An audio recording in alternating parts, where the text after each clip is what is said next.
Hello, welcome to Keg That's YouTube channel. Today I want to talk to you about a beer that I've made. It's a fairly new kind of IPA called a mountain IPA. And what it is it's basically a cross between a New England IPA and a West Coast IPA.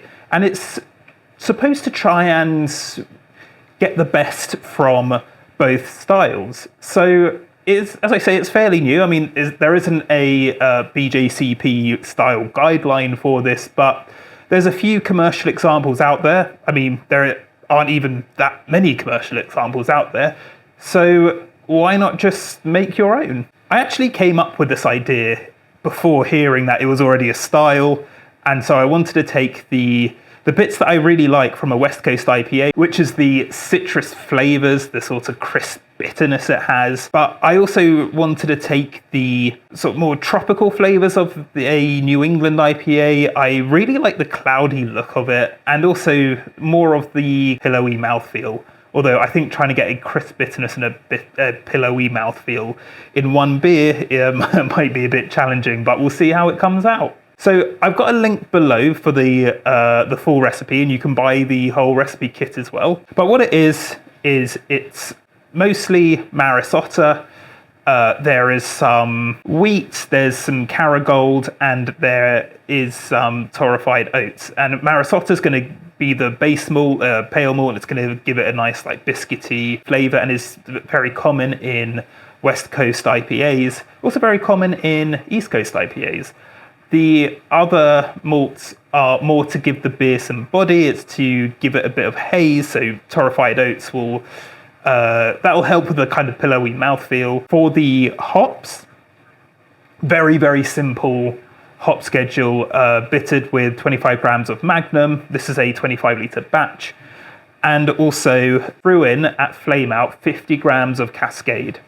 Now, what is going to be more of the powerhouse of this recipe, though, is the yeast. So this recipe works really well with Kveik yeast. Kveik is really expressive. A lot of different strains have some nice orange flavors or some nice tropical flavors, especially if fermented at the higher end of their fermentation temperature range. Normally, I would make this with Voss. It has some really nice orange flavors, but I actually had a load of Evergarden to hand, so I used that instead. And let's see how it has come out. So it definitely looks how I want it to look. It's dark golden color with a fairly persistent foamy white head. It's very hazy as well, and I really like IPAs to be hazy, actually.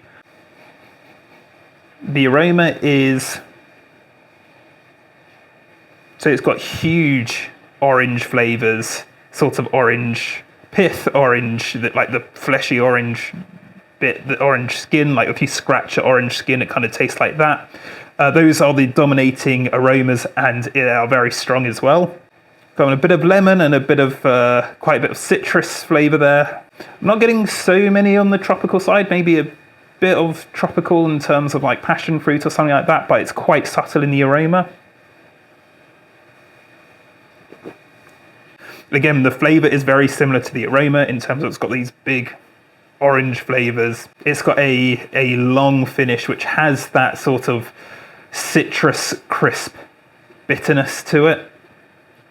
It's quite a bit dry on the finish as well, which I think gives it that crispness. Yeah, just like huge orange flavours, all different kinds of orange, like a sort of pithy orange bitterness, also kind of like a citrus bitterness as well. It's really pleasant, and like the mouthfeel, it's kind of like a medium mouthfeel. It's fairly soft as well, and I feel like this has been a really good attempt at a mountain IPA. As in, I've taken the things that I really like about both these styles and put them together into one beer.